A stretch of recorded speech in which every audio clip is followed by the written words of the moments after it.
Chris Russell, officiating with Port Stephens here on the Wild Thing, a 30-foot blackwatch. Yeah, for all sorts of marlin, tunas, billfish. Well, they call me Captain Cranky or Ramsey's Fishing Adventures.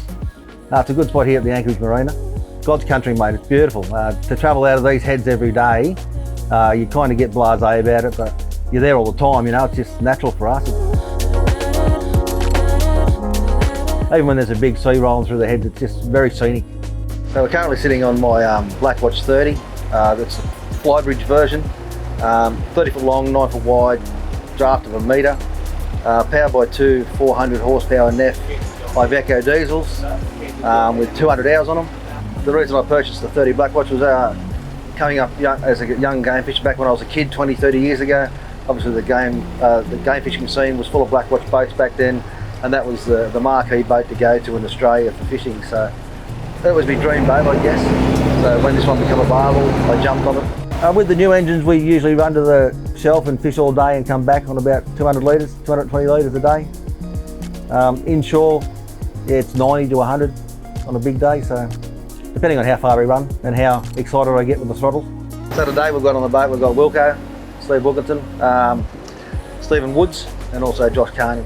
So they're usually the 3 blokes that are on the boat. So we left the Anchorage Marina at Port Stephens at Corlette this morning.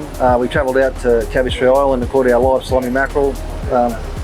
And we travelled north to Seal Rocks. We're currently sitting on a reef known as the New Ground. Very popular spot during the season. A lot of boats get up here, but luckily enough today we've got it all to ourselves, so hopefully there's a few fish around. Yeah, it wasn't long. Probably spent 30 minutes on the grounds, I guess, and we had a bite on the short rigger, and the rod grabber grabbed it as usual. Small black marlin, around 20 kilos. Chasing him around, some good shots. Got a tag in him, lifted him for a quick photo, and then swam him and let him go.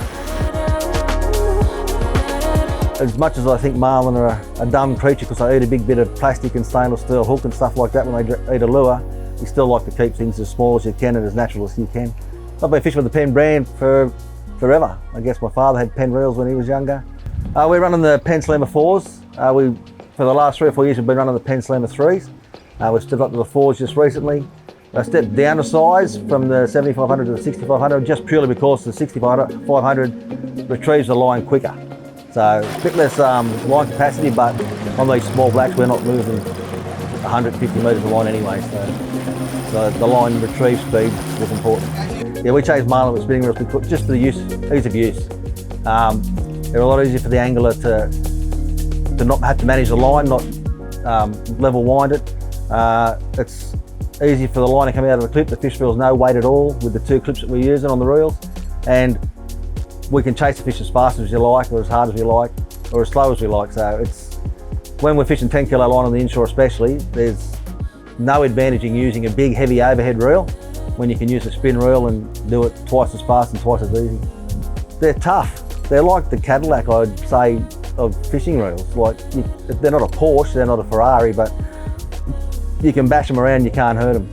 The Penn Slammer 3s we had on the boat for 4 years, and all we did was wash them and put them away and get them out and use them. We've never had the spool off them.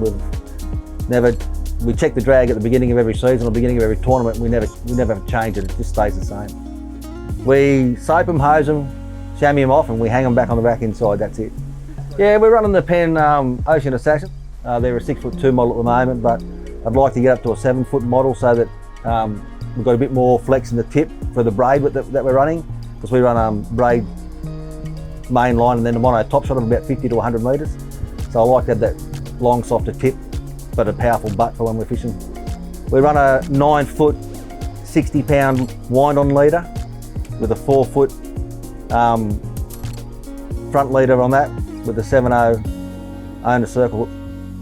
There's no need for anything heavy, and we're not putting a great deal of drag on these fish, and they're not long, drawn-out fights. And I run the dredges about 5 metres in front of the bait. The theory there is for the fish to come up on the dredge and then see the straggler 5 metres behind it and pick him off.